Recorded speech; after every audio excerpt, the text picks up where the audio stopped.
Hey, architecture firm owners and emerging leaders. Get ready for unparalleled insight into the development of a world-class architecture firm and a worldwide organization driving the digital transformation of the design and construction industry. With Build Smart, the podcast that's changing how our profession operates. We share the incredible stories behind innovation in the building industry with my friend and co-host, Patrick McLeamy, FAIA, former CEO of the international architecture firm, HOK. You know, Yamasaki's office or firm lasted during his lifetime. And when he passed away, I think that was the end of the Yamasaki office. Helmut did not want that. He wanted a firm that would live out and grow beyond the founders. In Season 1, discover the untold stories behind HOK's meteoric rise, from 150 employees in St. Louis to a powerhouse with over 1,900 staff members and 27 offices worldwide. You know, they weren't as polite as the Kojima people. That was just boom. And anytime you have a creditor, whether it's Kojima or the bank, that wants their money, unless you can raise money someplace else, you are out of business. Bankrupt.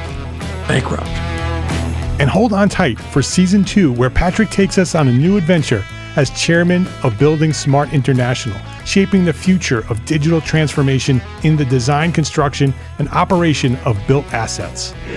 Ian Howell, Ken Harold, and I, Ken was my technical representative from HOK. The three of us took a tour of Europe of 5 cities in 5 days. Very busy time. Simply follow the link in the show notes to subscribe to Build Smart now and uncover lessons that will transform you and your architecture firm.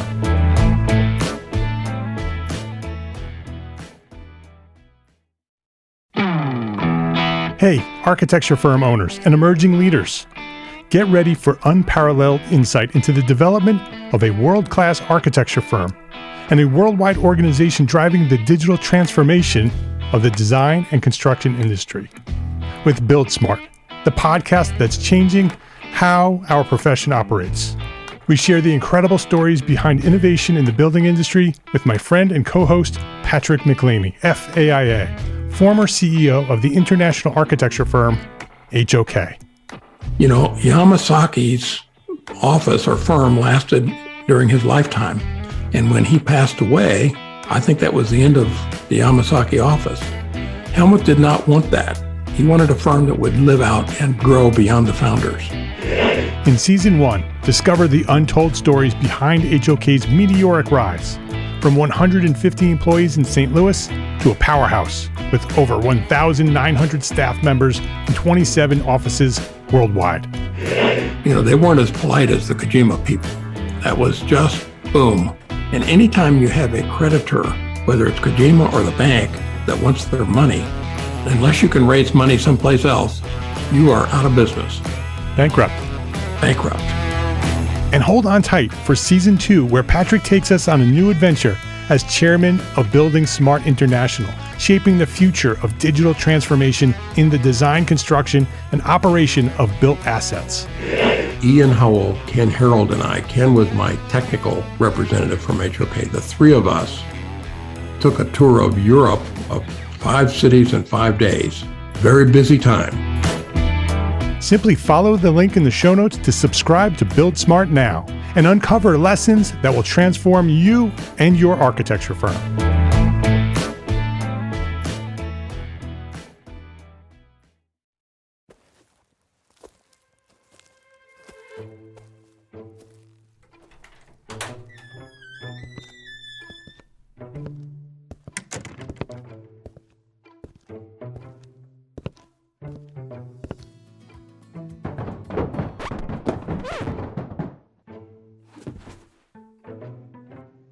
Hello, EntreArchitect podcast listeners. My name is Bob Fisher. We've had a little takeover here today at the EntreArchitect podcast.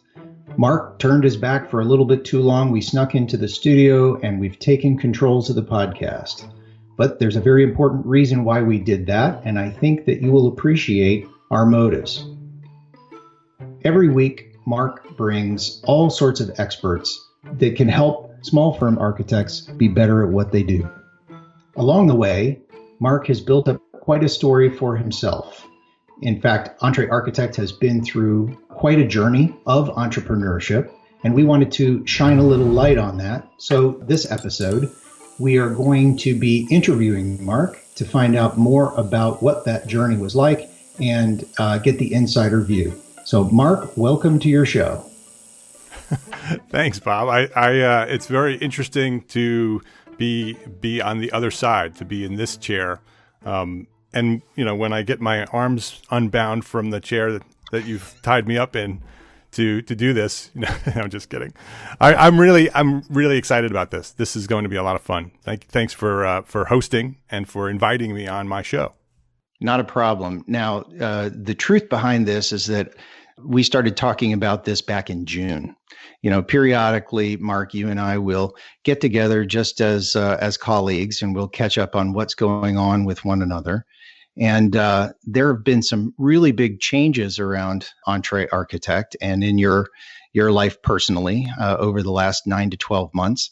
And in talking about those last autumn, and then also again in early March of this year, we kind of cooked up this idea that, or I think I was pitching you the idea that you really have some fantastic things to share with the community that come right from your personal experience and the evolution of your business. Now, I know that there's a lot of people out there who are probably regular listeners, and they are familiar with a lot of what you have done along the way. But there are probably a lot of people who don't have the whole story. So I wonder if we could start out. Well, actually, let's start out this way. Entrepreneurship is one of those words that's kind of overused in a lot of ways, or is used a lot, but it's a very powerful word. So when I think about entrepreneurship, I think about this very simple concept. It's a very special ability to take a look out into the marketplace and see a gap. And that gap is where people are not being appropriately served, and then coming up with a creative way to fill that gap, some kind of offering, some kind of business that winds up serving people in a new way and taking care of a need that was previously unmet. So how does that square with, your definition of entrepreneurship? Yeah, I think that's dead on. I think that's exactly what entrepreneurism is. Fantastic. So let's keep that as kind of a lens that we'll look at your entire path through.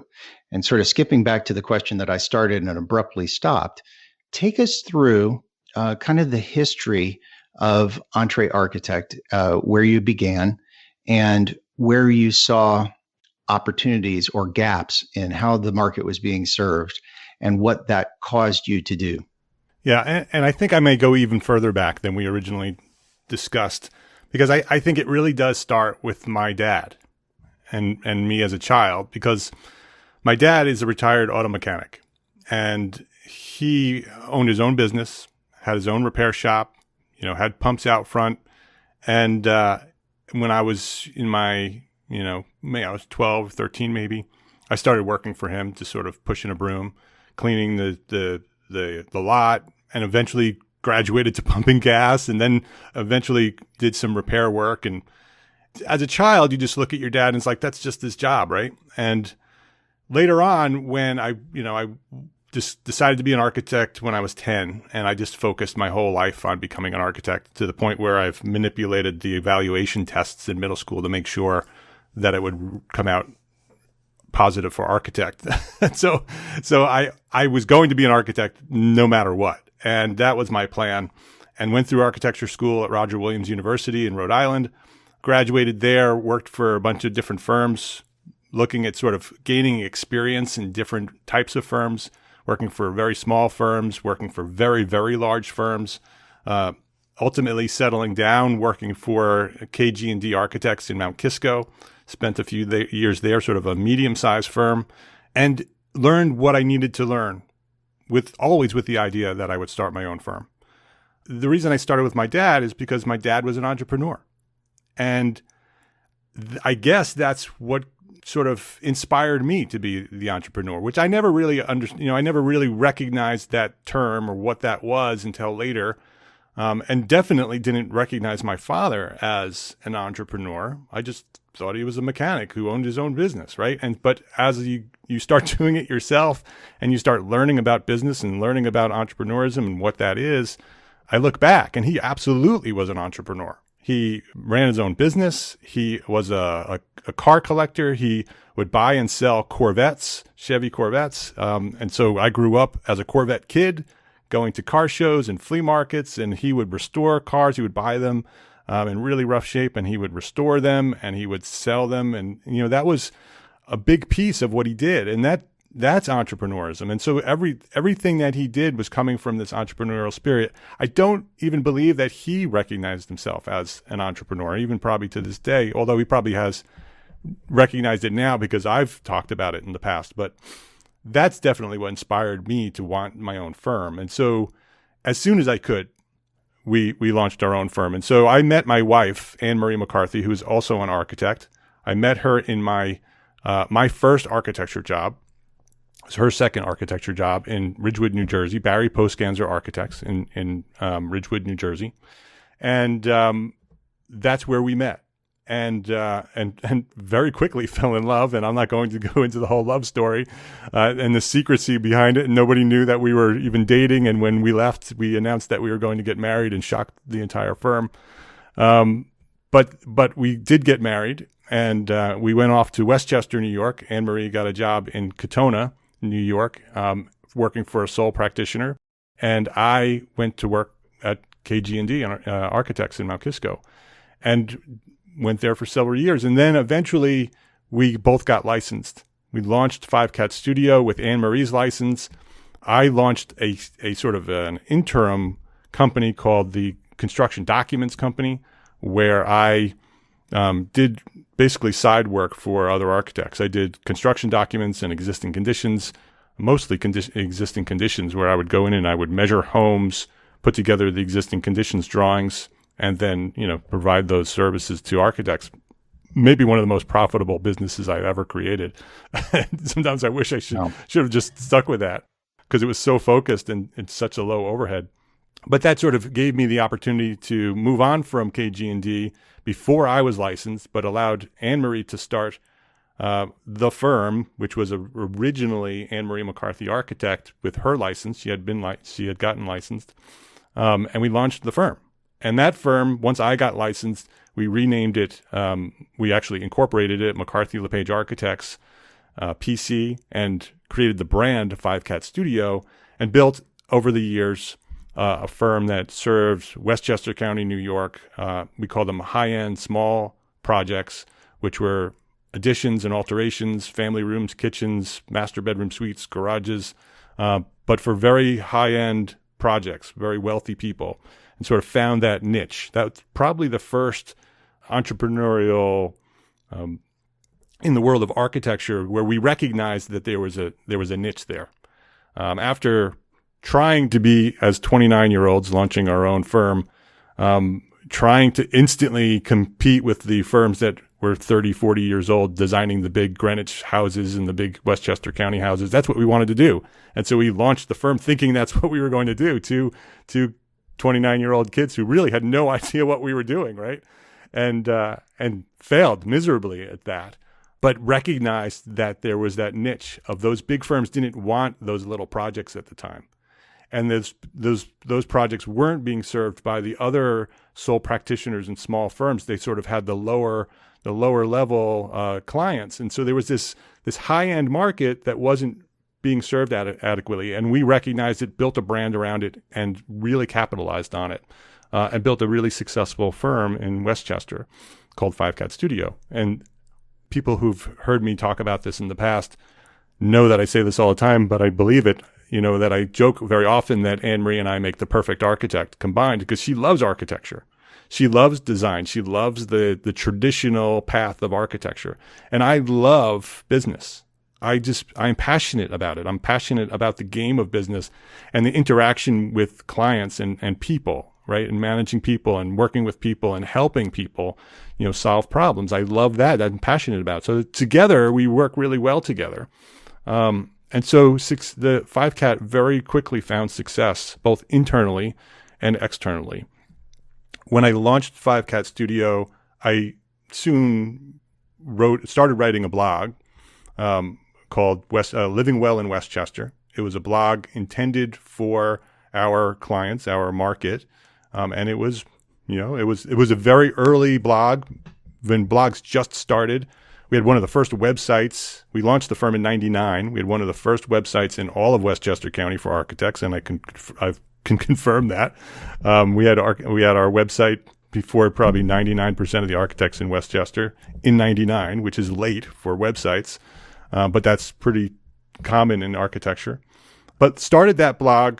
That also very quickly found a place because people were looking for that information, right? And so it helped me market the firm. The website helped us market the firm because we were one of the only sites that people would find when they searched for Westchester architects. And that blog helped me communicate to our potential clients. So when I would go meet with a client for an initial interview, I would ring the doorbell and they would welcome me like I was their best friend because they had been reading the blog for years. And so it was very, very powerful. At the following year, that was 2006, I started the blog. 2007, I launched the EntreArchitect blog, which is really where the beginning of EntreArchitect begins. 2007, I launched the EntreArchitect blog. I wrote that for me. I did not intend it for anybody else. It was a placeholder, an organizational tool that I used that when I found interesting articles or interesting websites or cool links, I would post them there. I would write a little bit about what it is, and it would be a place where I could go back and very quickly find what I had found. And because in 2007, there was virtually nothing on the internet for architects and business, that blog found an audience very quickly because people were looking for it. There was this vacuum on the internet and throughout the world, really at the time, for any information about specifically for architects, specifically for small firm architects like myself, to find information about business and how to succeed in business and how to get to. And that's what that was all about. It was about being an entrepreneur and an architect, and that is where the community started. Well, what's one thing that's pretty interesting to me about these two different blogs that you talked about starting in 2006, 2007, is that one, and I'm only going off of the title, Living Well in Westchester, seems to be very much addressing what the concerns would be or the perspectives or the interests of the audience, as opposed to, it seems like the kind of blog that might talk about what living in a wonderfully designed home would enable you to do, or what kind of effect it would have on your quality of life. So there's definitely an audience-based focus suggested in the title of that. So what was in that blog? Yeah, that's exactly what it was. And that was a marketing tool. That was intended to be an outreach. And so it was exactly that. It was the market that we were looking for. That small, we had already established ourselves as a small firm, high-end residential additions and alterations firm. And so that's what we wrote about. I wrote about, and I would write once a week, and I would write information, typically answering the questions that my clients would ask me. So I would answer them on the blog. So other people, when they start searching for those terms, they would find them. And so it was very much about living well. It was about, and it wasn't only architecture. It was about design and health and happiness. And it was all of that stuff. And it was really a way for us to appeal and to interact with our potential clients. I imagine it was something else too. I imagine it was a way to change the way that folks who read that blog looked at architecture, and what role it could play in their lives. Yeah, it did. And I guess that's true. It started telling the story of what we did as architects, which is a big piece of what we do today, right? And what we're encouraging other architects to do, because that's the answer that we are all looking for. We're all looking for, how do architects find or gain more value in the eyes of our clients? It's the answer to that is to tell your story. And that's, even back then, wasn't so conscious, but that is what I was doing way back then. Did that come from anything you had observed when you were in professional practice? In other words, did you deal with prospective clients and recognize that they all had the same kind of question, or maybe they all had certain consistent misperceptions about what architects did? I mean, where did you come up with the ideas for the kind of things that people needed to know through that blog? Yeah, I mean, a lot of it came from experience, just to write something and see how it resonated. Because back then, that was all there was before social media. And so blogs were the big thing. So when you search for something, you found a blog about the topic that you were looking for. And so we weren't competing with Facebook and Instagram and all of the rest that's out there today. And so the comment section in the blog was very active, where today it's almost inactive. But I would write something and I would get lots of feedback in the comments. And so I would see which articles were resonating and which were working and which were not. At the same time, because I was interested in business, I was reading magazines and looking for business websites and looking specifically for online marketing and learning more about that. And that I was really, really interested in that, about how to sort of market online. And that was why I started the blog, because the blog was a way for me to market the firm. It was a way for me to reach out to the clients, and recognizing that there was no other, there was limited information on the internet for what they were looking for locally, right? And so there were like a couple of big websites nationally and globally, but there was none locally. And so learning from other business websites and other marketing websites, I was doing what they suggested, right? And I would do something, I would experiment to see how it would work. And if it worked, I would do more of that. If it didn't work, I'd stop doing that. And I would just keep, because I'm hungry for the information, I would read and then I would execute and I would test.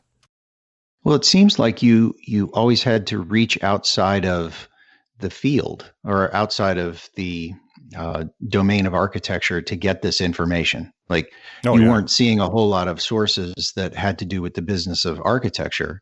You were seeing a lot of sources that had to do with business generally, and then you'd have to go through a translation process to figure out, well, how does this apply to the specific profession of and practice of architecture? Yeah, I do that, and we do that still today. Everything that we do is, we're learning what other industries are doing and what's successful, what's working for other industries, and we're reinterpreting that information and presenting it to the community.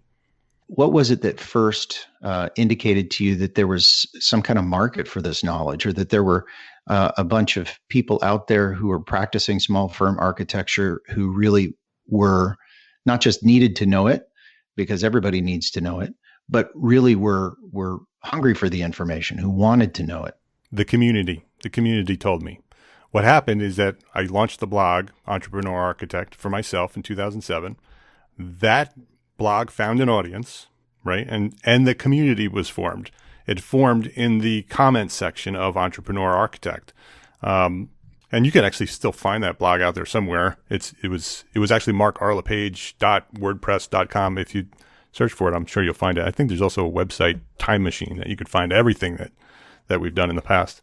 But that's what happened, is that an audience found, and many of the community that are still active today in the Facebook group and on the membership, mostly they're in the membership because they've been on the ride from day one. They were the ones that were commenting in the blog. And they're still there. They're still part of the community. And so that community encouraged me. I would write this stuff for myself, and then because there was a community, I started writing for the community, right? And so I started serving them. And I've discovered since then that even more of a passion than business is my passion to help other people. It's my fuel. When I help somebody and I get feedback that person has benefited from something I've done, I feel good, and I want to do more of that. And so that's really the reason why this all has happened. It's because other people have benefited from it, and selfishly, I feel good about that when that happens. And so I do more of that, and it just keeps growing and growing. And so to answer your question, it's the community that encouraged me to make it into something bigger. The blog was there. The information was there. The community was there. And those people, many of who are still in the community, said, you need to make this into something bigger. You make it a magazine, or start a website, or do something with it that's beyond this. And so after many years of procrastination, because that's what happened, and procrastination caused by fear, because every time you take a big leap, there's fear in your way. Even to this day, every time I go to the next level, there's this thing, that the resistance that stops me from doing it, the fear of that, of what may happen, whether you succeed or not, right? Because there's two sides to that. And so after many years of procrastination, the year 2012 was where we launched it. Late in 2012, I recognized that December 12th was coming up. I thought that was cool. December 12th, 2012, 12/12/12. I said, I'm going to write a blog post. This is it. I set the deadline that I was going to launch EntreArchitect on December 12th, 2012. So I made that decision. And then in order to hold myself accountable for it, I set that deadline, and I announced to the world in the blog, which the world was probably 25 readers and my family. But I announced in there that I was going to, on December 12th, 2012, I called it my 12/12/12 project. I announced that I was going to do something life-altering for myself, and something that would benefit the world. It would benefit others. And that was, if you can actually find that blog post too, it's still in the blog. And that's all I said. And I encouraged everybody else to do the same thing. That everybody else should have their own 12/12/12 project. And I didn't tell anybody what it was going to be. I just said, I'm going to do this. This is going to be something that's going to change my life, and it's going to benefit others. And so now I set a deadline. So now on December 12th, I have to do something that's going to be that big. And so on December 10th or 11th, I started scrambling and put together the website, put together the domain, because I just had to overcome the fear and just do it, because now I'm being held accountable. And I learned about podcasting and what I needed to do to podcast, because the plan was to launch EntreArchitect and the podcast on December 12th, 2012. And December 12th, 2012, at 12:12 in the afternoon, I launched the whole thing. I launched the new EntreArchitect.com, and I launched the first episode, the intro episode, which is to this day my favorite episode of all of them, episode 000. I launched the podcast the same day. Well, so it sounds like what happened is that you were on kind of a journey of personal discovery, personal and professional discovery, and you sort of opened up that process to people through the blog that you were writing before. And then when a community started to develop, then you were able to see what it is that other people are interested in. What is it that other people need? What questions do they have? Where's the gap? Right. You knew what your own gap was, but then you were able to see, what is the gap that other people are experiencing. Right. Now, we're talking about what, in these days, probably seems like ancient history when you're talking about 2006, 2007. But when you look back on that time, are there lessons that you feel are still relevant today for either yourself or for other people who are entrepreneur architects? Yeah, absolutely. I mean, the recognition that fear is always there, and understanding that, for some of us, it's more powerful than others, but it's always there. Even at the most successful people, the fear is there.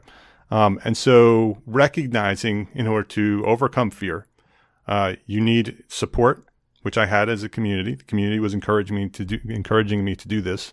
And you need some sort of accountability, right? You need something that holds you to doing what you say you're going to do. And that blog post was that accountability. And I use that same method today to get to the next steps of where I want to go. The community reinforces that this is a need.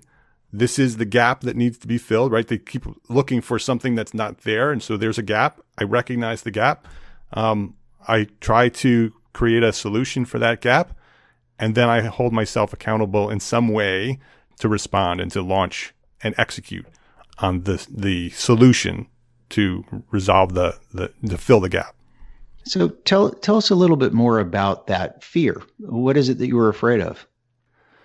I don't know. I mean, fear is always sort of there. I think it's the thing that holds me back most. And I think that there's two sides of it. And there's a fear of failure and there's the fear of success. What will happen if it is successful? How will it change my life? What will other people think? And what will other people think is very little for me. I don't really care what other people think. That's a little bit there, but I think mostly it's the fear of failure and the fear of success. And it's hard to explain. You definitely don't want to put a whole lot of effort into something and have it not work, and there's been multiple examples of that where we put in months of effort and launched something that we thought was going to, be super successful. And there's just crickets. And actually something recently had happened. We launched the planning course and nobody bought it. Zero. Right. And so, which is really interesting because architects are constantly asking for how do we, succeed? And the answer is plan to succeed. But I don't know if it was the timing or the pricing and we got a lot of feedback. So we do know what caused it. But that fear of failure is always there. When you sort of put something out there, will it work? And the fear of success, which I think is probably my biggest fear. And it's not a conscious thing. It's not like, oh, what if I become successful? It's what will happen if you become successful? Because I have these giant dreams, right? And I've always been a huge dreamer. Since I was a little child, the dreams has been what has motivated me.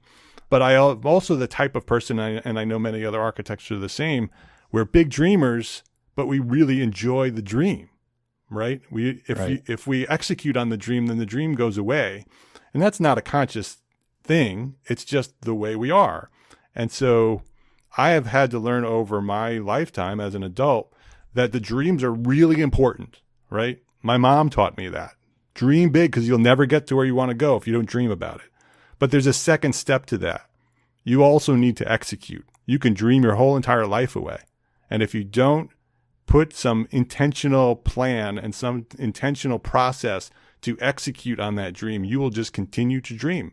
And because we love to dream and we love to have these big ideas, it just becomes this addiction where we just dream and dream and dream and we never progress. And then it sets into disappointment because you look back and say, I've never executed on these big dreams. Well, dreams, when you're looking at something that's just a dream, there's only upside to it. But when you're looking at executing on that dream and making it a reality, then all of a sudden there's parts of it that might not be as fun. There's actual work involved. There is the possibility of failing, not necessarily the whole thing failing. Sometimes it's only pieces and parts failing, but still there's sweat you got to put into it. And there's kind of a risk, right? There's a risk that the dream, when it becomes a reality, is not going to be as rewarding or fulfilling as it was when it was just a dream. Right. And I have found that the only way to overcome that is not to, and it is what I just said. It is sort of put together a plan and figure out how to overcome that fear and execute on it. But really the answer is to embrace your strengths as a dreamer, embrace your ideas and you as a visionary, and find other people who have that same passion and that same motivation to execute. They don't care about what the dream is. Just tell me what I need to do and let's go. Let's go, take the hill. That's the solution, is to find a team that loves to execute on your vision. And that's what we're building today. But, putting things into reality probably comes with a different kind of reward. Earlier in this conversation, you were talking about how you realized that you had a great passion for helping people. Mm-hmm. And the way through which you were helping people is by learning more about business and spreading knowledge about business and allowing people to be able to have the practical tools that they needed to enact their own dreams. So, in a way, I wonder if that acts as kind of a counter to the fear of success. It does. And that's exactly what happens. You're right. And like I said before, It's the fuel, right? And so the fear is there, sort of pulling the fuel out, emptying the fuel. But when you serve and you get a response from that service, because if you don't get the response, if you just serve and you don't get any sort of acknowledgement that that your service is benefiting, you don't get the fuel that you need to continue. And so, absolutely, I think that is my biggest motivation is because I look at it now today as we're building EntreArchitect and now looking forward to Gable. It's the reason I'm doing that is because I want to grow something that's much bigger than me, that literally changes the world. People hear me say that and they're like, "Oh yeah, good luck changing the world." But I think we can. I think that architects have a significant role in changing the world, and we need to do that foundationally first. We need to build the businesses that we need to be successful, to be great architects, and then those architects all over the world can help change the world. And so that's my motivation. My motivation is to build something that far outlasts me when I'm gone, that what EntreArchitect started as, whatever it becomes, is continuing to serve the world through the seeds that we planted way back then. So it may change and evolve, but it still comes back to that same core. Yeah. That same core vision that you had originally. So let's go back to 2012 for a moment. Yep. I'm curious about your decision to get into podcasting. Now, podcasting was nowhere near as big in 2012 as it is today. What was it about podcasting that attracted you? What made you think, oh, rather than just going with the blog, you'd already been successful with blogs and building a community and an audience. But what was it about podcasting that was attractive to you, or felt like it needed to be part of the big 12-12 plan? Yeah, I think it was probably mostly my consumption of content, of reaching out to other marketing people and reading their blogs and reading, and sort of going into the industry, diving deep into that stuff, right? And them saying podcasting is going to be big. Podcasting is going to be something that everybody does in the future, because there were podcasts then, and there were some popular podcasts, and they were growing really big, really fast, because there were so few podcasts that you would launch a podcast and it would grow very quickly. And so I just recognized it as another tool to create more content, right? The blog was very successful. I just saw it as the next level, just as another way of getting more information out to architects. Well, another thing that was changing at the time, if you're thinking about the media landscape, is the growth of social media, right? Yeah. So you said back in 2006, 2007 that the way your community began coalescing or growing was through the comment sections on blogs. Well, who comments on a blog these days? There's discussion, but it happens in a variety of different things. So how did social media begin to enter the picture for EntreArchitect, and what did that whole decision process look like in getting into social media? Yeah, the first place that we started social media, and when I say we, it was me, was LinkedIn. When LinkedIn first started, and I'm an early adopter for this kind of online technology, so I was always looking for the next thing, and so I was early on LinkedIn. Today, I'm not that active on LinkedIn. We have to actually rebuild our LinkedIn platform, but I started a LinkedIn group in 2009. Which again was pretty early for any sort of social media groups. Again, it very quickly found an audience, and it grew really quickly. Today, it's almost 20,000 members in the LinkedIn group. The problem with the LinkedIn group is that I didn't know to manage it well, and it got filled up with spammers and marketers. And today, that's a big part of what it is. We need to go back and clean it up. But what it taught me was that there's an audience there. And early on, before it got contaminated, it was the next step from the comments. It was much more active than the comments, and I would write a blog post. I would post the blog post in the group, and we would have we would have a discussion in there, right? So that community that grew up around the blog that convinced me to do this all followed me to LinkedIn, and we had that conversation in LinkedIn, and LinkedIn grew and became very popular. And then it got out of control because I didn't manage it well in terms of who was in it and who wasn't in it, which is what inspired me to launch the Facebook group when Facebook groups started. I don't remember the year we launched the Facebook group. It's actually on the group. I just forget when it is. But the Facebook group we launched, which is very interesting. I just thought about the timing. The LinkedIn group was 2009, so that was inspired by the blog audience, not EntreArchitect audience. And so EntreArchitect, and I think I called it EntreArchitect right from the beginning, and I think that may be where the name EntreArchitect began, on the LinkedIn group. I think that's where I started using that term. I may be wrong, but I think that's where that happened. But I learned that social media was going to work, right, for what we wanted to do in terms of community. And when we launched the Facebook group, we very consciously made it a private group. Only architects are allowed in the EntreArchitect community Facebook group. Architects and architecture students, so you have to prove that you're an architect. We curate who's in there. We know exactly who's in there. If sometimes people slip through, and we'll boot them out. But what's really important, and today it's over 6,000 members in the Facebook group. It's a very active, vibrant group. And from day one, I learned from the LinkedIn group that you need to cultivate the culture. You need to set the standard of what you want to happen in that group. So we are only talking about business life and leadership as architects. So you're not allowed to talk about politics. You're not allowed to complain about things that are outside. Go somewhere else if that's where you're looking for. There's thousands of places where you can complain. You can't be negative or aggressive. You can't bully. If you don't agree, you can disagree, but there's no aggression there.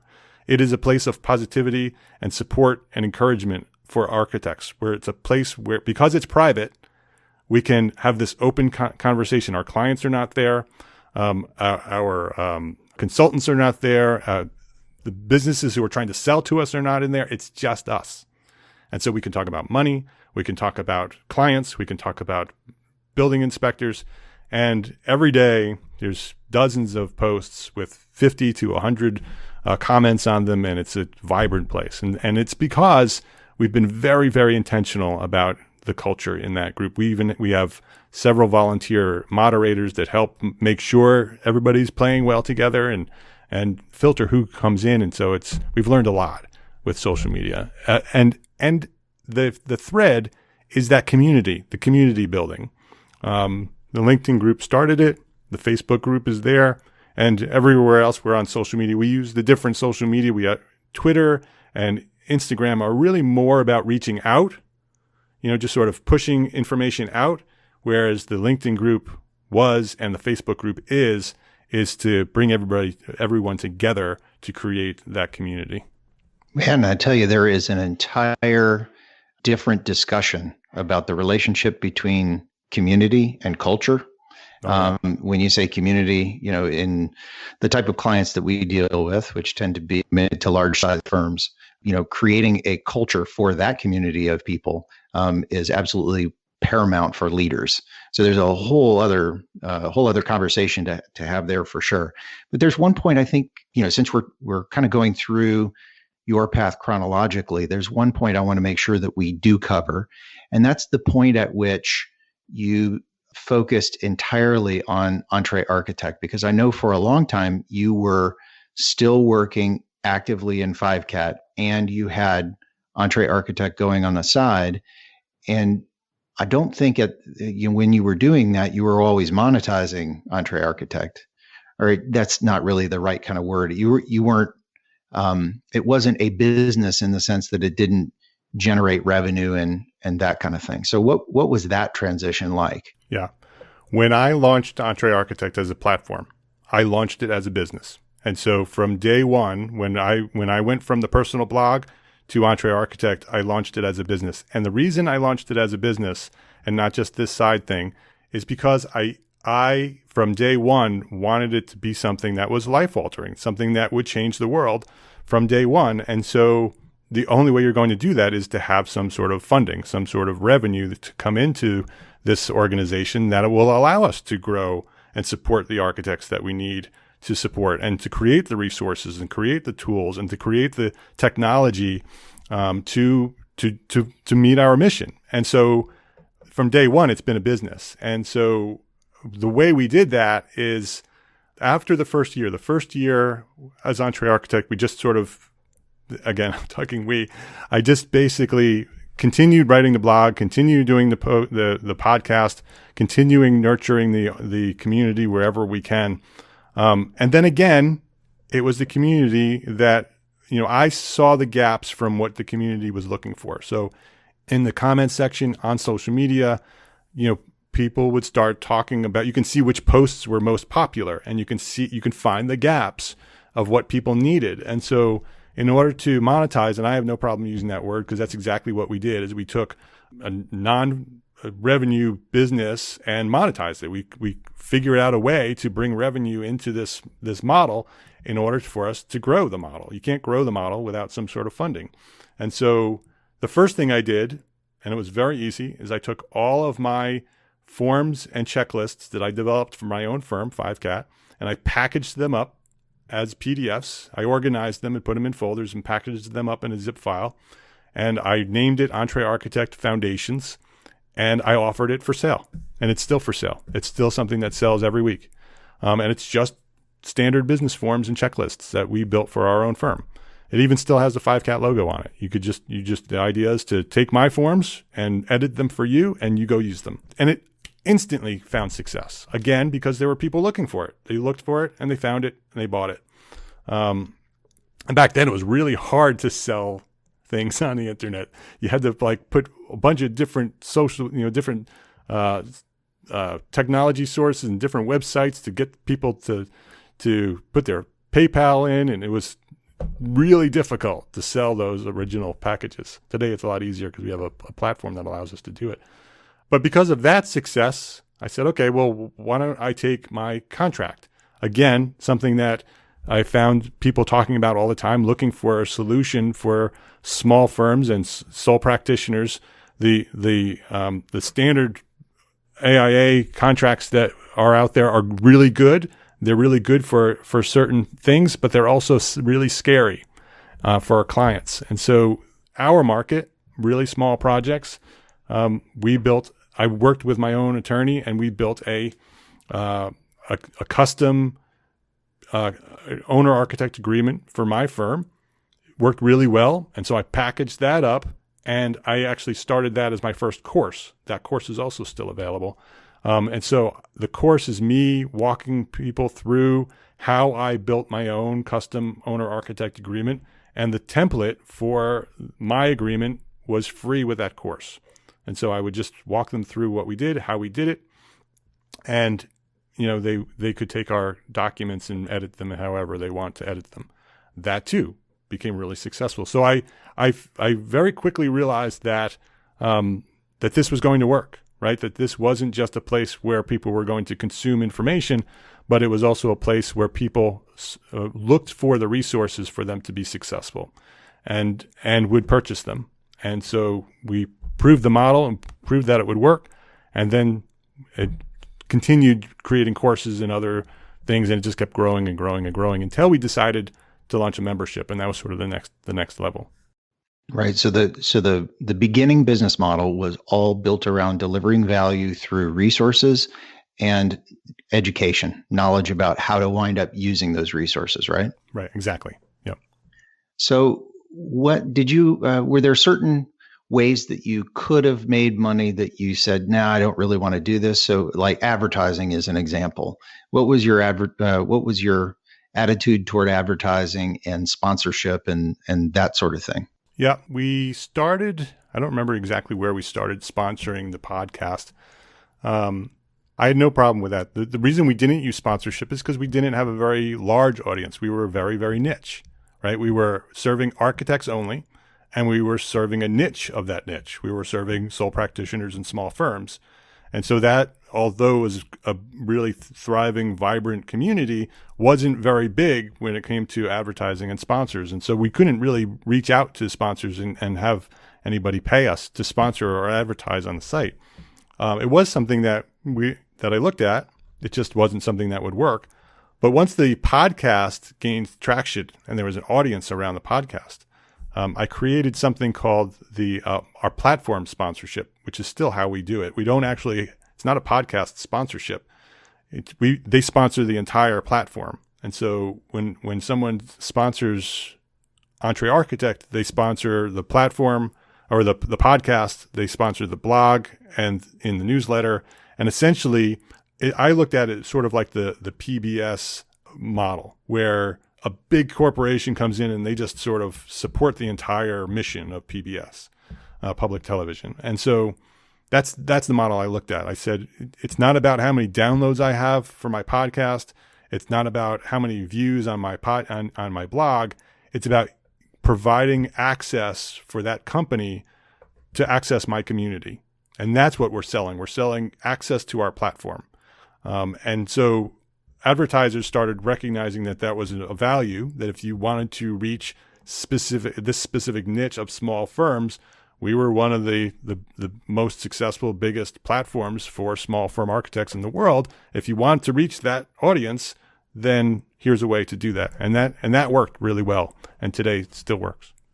So as EntreArchitect grew, you started finding the opportunity for different revenue streams. Yeah. Right. So you're diversifying how the revenue comes in.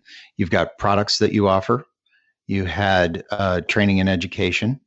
Then you had sponsorship, platform sponsorship. Yeah. And you mentioned earlier that there was a membership type model that came online at some point. Yeah. What we did is, I think it was about a year after we launched EntreArchitect, I announced the EntreArchitect Academy, which is still technically what it's called. And it was a mastermind group. It was the first mastermind group. And a mastermind group is to bring a group of peers together and have a meeting online weekly and go through a specific structure of sharing knowledge with one another, and then giving one member of that mastermind group an opportunity to focus the entire mastermind, the minds of all the people within this group, focus it on one specific topic or a struggle or something that this one person is working on. And that's the intent of a mastermind group, is that everybody in the group is focused on solving a problem for one member of the group. And then the next week, it's another member. And then the next week, it's another member. And so I launched that in 2013. That sold out in 2 days, a full group in 2 days. Again, it's the community. The community was looking for it. It's the same people that were on the blog who were responding in the comments, followed me to EntreArchitect, followed me to social media. And then when we launched the membership, they were instantly ready to become part of the membership. And I think the most important thing of all of our success is that it's never been about EntreArchitect making me rich. You know, it's not about, and I can guarantee you, it is not making me rich. I would be making a lot more money practicing architecture. You know, just as an aside, living on the edge still, every month it's living on the edge. But it's all in service. It all goes back to serving the community and me feeling good about it. And so all of the memberships and the products, and today we do workshops, all of these things we do in response to what the community is looking for. It's a way for us to serve the community of small firm architects with a mission of helping them be more successful with the big global mission of making the world a better place. Sure. Well, the community wouldn't stay with you if they weren't experiencing success based on things that they were learning from you. Now, the way that the community or the platform seems to be evolving, and I'm kind of imagining what I'm doing is I'm sort of thinking of a map, right? Yep. As you're talking about the evolution of things, I'm sort of thinking of a map of the journey that EntreArchitect has been on. Yeah. And it seems like now you've got a situation where people can participate to all these different levels, right? If somebody wants to be a part of the Facebook group and simply talk to professional peers from all over the country, probably all over the world, that's something that they can do. Your podcast is available for free for anybody who wants it. There's that level of things. And if people really want to dig in, there's always the mastermind groups or the paid membership groups that you were talking about before. So there's a lot of different options for people going through. Right. So tell us a little bit about what your last 9 to 12 months has looked like and what that means for the trajectory of EntreArchitect. Yeah. Well, it started with our move to North Carolina. So I grew up in New Jersey. Once we were married, I moved to Westchester County, New York, and spent 20 plus years in Westchester County raising my family. About 20 years ago, both Anne-Marie's brothers and my brothers, coincidentally, both moved from the New York metropolitan area to the Charlotte, North Carolina area. My brothers are about an hour north of Charlotte and Lake Norman, and Anne-Marie's brothers are about a half hour south in the Ballantine and just over the border in South Carolina, south of Charlotte. And so our families moved. And Anne-Marie's parents were still in New York. My parents are sort of nomads. They go from upstate New York on the St. Lawrence River down to Florida in the winter, and they still have the Paramus house that we all grew up in, where they sort of came for a few months while we were in Westchester. And we stayed in Westchester because, one, we had our business there, we had our life there, we had our support there. Anne-Marie's parents were a significant part of helping us raise our family and allow us to grow the businesses that we have. So they were instrumental in all of that, even to today. But about 2.5 years ago, they surprised everybody, which no one ever imagined that would happen. They picked up and moved from New York to North Carolina by their sons. Within 9 months, they made a decision, packed up the house, and sold the house, bought a house, moved into the house. Within 9 months, they were out. And nobody expected that. And so we were locked into New York, but they left, and they left probably in order to encourage us to go too. And so they went to North Carolina. My parents continued to be nomads, and we looked around and said, there's no reason to be here anymore, right? All our family is in North Carolina. Anne-Marie's parents just moved to North Carolina. We decided, after 20 years of considering it, everybody was trying to pull us down to North Carolina. We said, all right, we're going to go too. And the reason I give you that background is because that's where things shifted.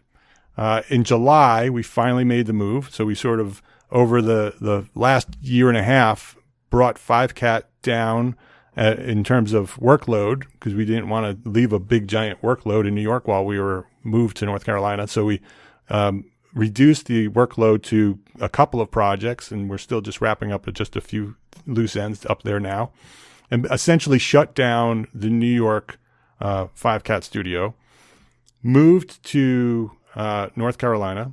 EntreArchitect never had any bump because it's an online company. Nothing changed, right?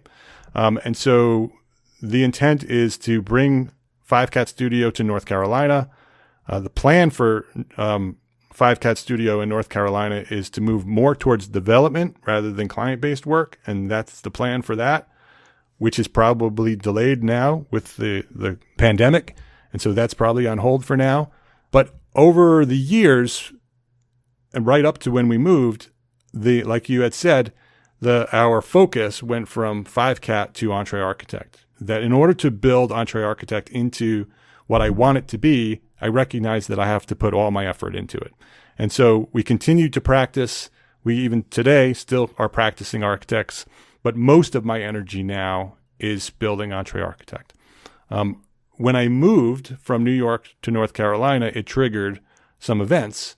One of my big, long-time dreams, one of those big dreams that I used to dream about, you could even look in my old journals, the seeds of it are there, is to build a company that provides a way to leverage the network of the architects, to bring all the architects together and create something that we can together create some massive impact on the world. And so that's always just been one of those ideas out there. When I moved the company EntreArchitect LLC in New York to North Carolina, New York sent me a letter and said, you can't have an LLC in New York if you don't live in New York, and the company's no longer in New York. So you have to dissolve EntreArchitect LLC. So I had to reestablish an entity in North Carolina. And I thought, why not at least launch the company that will do those big ideas later on now? And so instead of relaunching EntreArchitect LLC in North Carolina, I launched Gable Technologies Incorporated with the idea that that would become a holding company for lots of big ideas. And so today, Gable Technologies owns EntreArchitect. They own the new Gable Media, which is a new podcast network that we just launched. And it will be the company that will eventually create the platform for practice for architects throughout the world. That's the long-term plan for Gable Technologies. Well, it's interesting because as I'm listening to your story, I'm realizing that there is something more to the evolution of your business than just what we started out talking about, which was this definition of entrepreneurship, seeing a gap in the market, and then figuring out a creative way to fill that gap and serve people in ways that they hadn't been served before. It seems like there's a much more complex mix of other types of other influences, right? So you had a reason to move 5CAT from New York to North Carolina that was based on your personal life, right? But that required a change in what 5CAT did, right? Because the model might not sustain or move cleanly from one geographic market to another. Is also an opportunity for you to try out something new. And then there were these other regulatory barriers that probably served as a catalyst. They probably got you to do something you wanted to do anyway, right? Which was to expand into this different area, different way of doing things. And that required a corporate structure in which to do it. So now you've got the framework to grow in the direction that you wanted to go anyway. And that was brought about because of some rules in the state of New York. Yeah. So you've got looking at what the community needs and creating some kind of offering that addresses those needs. And then you've got these other things that might be practical considerations that really don't have to do specifically with that gap, right? So it seems to me that way of seeing opportunity and those kind of forces are at play for everybody in the EntreArchitect community, aren't they? Yeah, absolutely. And I'm hoping that throughout the years, people have looked at EntreArchitect as a model for big ideas that they have, and I've encouraged that all throughout the years on the podcast and in the blog, on social media. That I'm just a kid from New Jersey who had big ideas and just kept moving to the next level. Right, I just sort of found the opportunities to continue to grow. And so I hope that other architects are seeing it as a model. And there's a bunch of other architects out there doing similar things and not so similar things, but sort of leveraging the technologies that we have and the communication tools that we have, expanding the definition of architecture and what we do as architects, which is a big passion of mine as well. And so I do hope that we become a model and an inspiration for others to expand and follow some of those dreams and execute on them. Well, that's an interesting question because, you were willing to change so much about what you did as you followed this path, right? It changed fundamentally. So there's a lot of folks who are small firm architects who might be saying, I didn't go to school to become a media magnate. What I really want to do is I really want to continue to practice architecture. But at the same time, the world is changing in such a way that no one can afford to just stand still and create a business that was designed to work in, 1994. It's just not going to sustain the way that things are changing. So the question is how can people in the EntreArchitect audience take advantage of entrepreneurship and still at the same time stay true to the core of why they got into the profession to start with?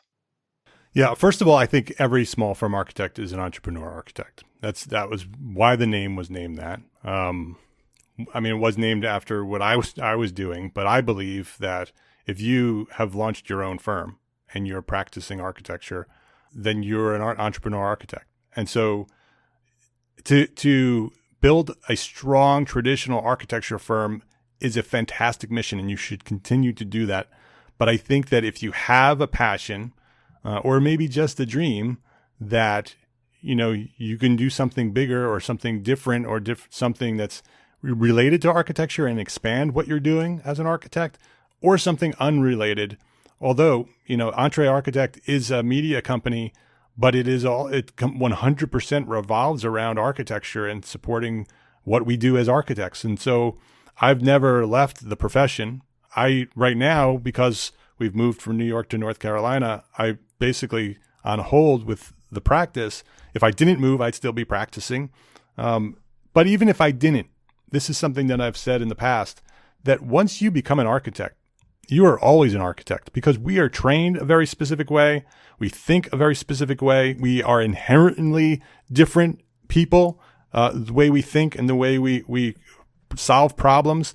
So whether you are designing buildings or you're designing systems or you are solving problems in some other way, you are always an architect. And so you can be a technology entrepreneur designing software, but you will bring the skills and the talents and the knowledge that you have as an architect, not as a prior architect, as an architect, to solve those problems. And so I don't agree with people who say that if you're not designing buildings or doing construction drawings or solving spatial problems, then you're not an architect.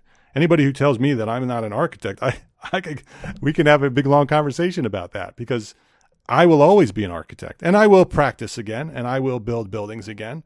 But that's not where my passion was. And so I don't want anyone to be discouraged and held back because you are afraid that you will lose your identity as an architect. And I think that is a very big barrier that we have as architects, to reach beyond what we do as traditionally as architects, to go beyond it. And I think it's not only holding us individually back, I think it's holding back I know that it's holding back the entire profession. The fear of expanding the definition of what we do as architects. I think it's a really, really big problem. Yeah, and it sort of contradicts this idea of having greater influence. I was just thinking as you were talking that even within the traditional practice of architecture, anyone who's run a firm can tell you there are a lot of different hats to wear. Yeah. And a lot of times those different hats require very different skill sets, very different mindsets, but all of them have to come together in a harmonious way and and work together to build a successful practice. So really, this dynamic is already part of what small firm architects, or really architects working in any size firm, face already. Right. And I think that we are happiest as human beings, and we are most successful and most productive and most efficient when we are pursuing things that we are good at, that when we are pursuing our strengths and building upon our strengths. And many architects, when we get into architecture school, discover that designing buildings is not our strengths. And so many of us struggle our entire lifetime because it's not our strengths. And we are not fulfilled, and we are not happy with what we're doing. And many of us don't even recognize that is the cause of the discomfort and the frustration. And so if there are other things that you are really good at, and when you do them, you light up and you are excited about it, those are the things that you should pursue. And if there's a gap in the world for what you are passionate about, that is where you will find your ultimate success, is when you take the thing that you're really good at and you put all of your effort into it, and you're serving the world in some way and benefiting the world. That's where it starts growing and becoming this thing that you can't stop. And it becomes your passion.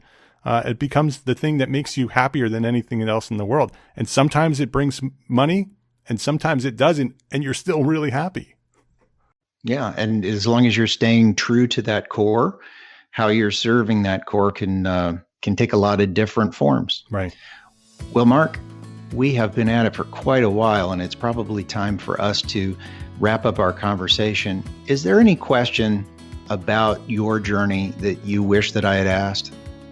No, I don't think so. I appreciate the opportunity to go through the entire journey. I've talked about the journey in the past. I've never gone this deep in it. And I do appreciate sort of documenting the map, the journey that we've been through from my childhood with my dad all the way through 5CAT and the blogs and EntreArchitect, the platform. And because I think it becomes another benchmark. I think this podcast that we just recorded is something that as we continue to grow EntreArchitect and the team gets bigger and the community gets bigger, and Gable becomes a bigger, more significant thing, we can use this as sort of one of the historic benchmarks in the journey of where we're going. And today I say we, because it absolutely is we. It's no longer me. I'm just guiding the ship. This whole thing is being run internally by a few people who are on my team, but it is all as a result of the community. If the community wasn't there, if the community didn't encourage us and embrace us and work together and share knowledge with one another, and those relationships blossom into other relationships, and they all become more successful because they're sharing their knowledge. That is the biggest, most powerful thing. And it is definitely not me. This is growing way beyond me, and it will always grow way beyond me. And I really appreciate the opportunity to sort of tell the story and document this moment in the history of this organization. Well, I appreciate you taking the time to do that and sharing that story with everyone. And hopefully what it'll do is it'll give people a lot of ideas that they can apply in their own entrepreneurial journey for how they might evolve and grow and create something that has the kind of energy and excitement that the EntreArchitect community has really built or participated in building all of these different years. Well, Mark, I think it's safe now that we can probably untie the ropes and let you get back to the steering the ship that you were talking about before. I just want to say I appreciate very much you being open to the idea when I came to you with that pitch to tell what your story is, and I hope it's been helpful for your audience. Thank you, Bob. I appreciate your friendship. I appreciate the knowledge that we get to share with one another, and I really appreciate the opportunity today to tell the story of EntreArchitect. Fantastic. Thanks so much, Mark.